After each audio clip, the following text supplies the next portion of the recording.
guys, Jay Walia here and welcome to yet another installment of PURA VIDA. Okay, first and foremost, I know I've disappeared for quite a while. I've been working on this little project. In fact, I'm standing right in it. This is Cigar Bar KL. I'll explain all of that to y'all in a bit, but nothing says special more than Steve Saka's insane project. This is the Dunbarton Tobacco and Trust Sin Compromiso No. 5 by Steve Saka. It is an insanely ambitious project, but before we get into all of that, let's talk about the dimensions first.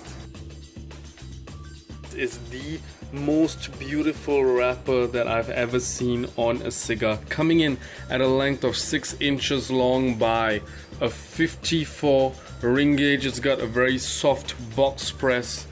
The foot is nice and packed, and the tobacco in this, where do I begin? Alright, let's get right into it.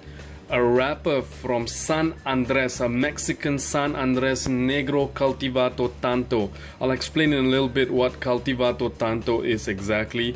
Binder Ecuadorian Habano, a proprietary Ecuadorian Habano tin ligero, so full ligero binder, and the filler features, if I'm not mistaken, 4 different types of tobacco from Nicaragua. Well, Steve Saka used to be, if I'm not mistaken, the president of Drew Estate Cigars itself. He is the man behind the Liga Privada series.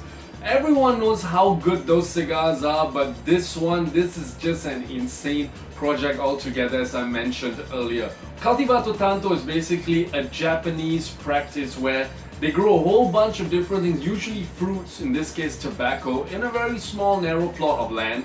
They pick the strongest one, they kill everything else off there, and then if you think that's crazy, they pick off 65% of the tobacco leaves from the plant, with only the remaining 35% on the top of the plant left.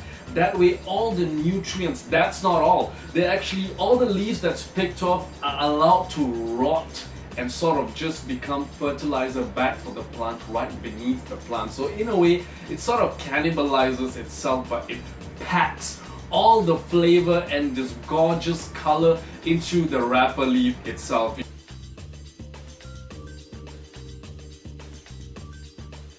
It's just bags and bags of flavor, you know.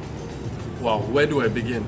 A whole load of coffee, espresso coffee, more alike to a Javanese actually, or an Indonesian coffee. Sort of that tanginess, the sort of sour fruit is very prominent on the palate.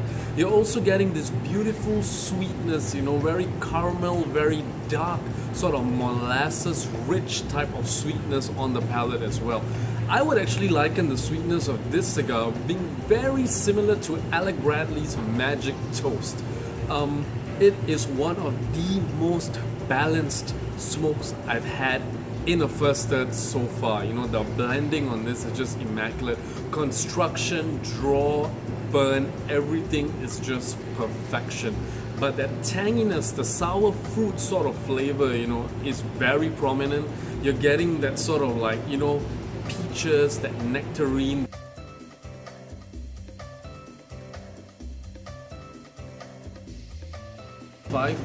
Flavor profiles are still the same, with one very welcome introduction.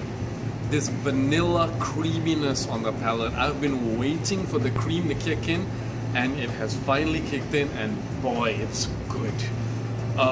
The sort of tangy flavor profile is still there. The espresso, the deep espresso is still there, but now on the finish, I'm getting sort of that 90% dark chocolate kind of taste on the palate. But with the cream, the vanilla cream in there, it really cuts through, it rounds all of the flavors off. In the final third of the cigar itself, it gets really dark. That's when the dark chocolate really comes to the fore, but it also got a little bit harsh. That spiciness sort of came onto the palate a little bit. Black pepper, intense black pepper, but a whole load of dark chocolate. So that sort of chocolatey and that peppery flavor is almost like a Mexican mole sauce, so to speak.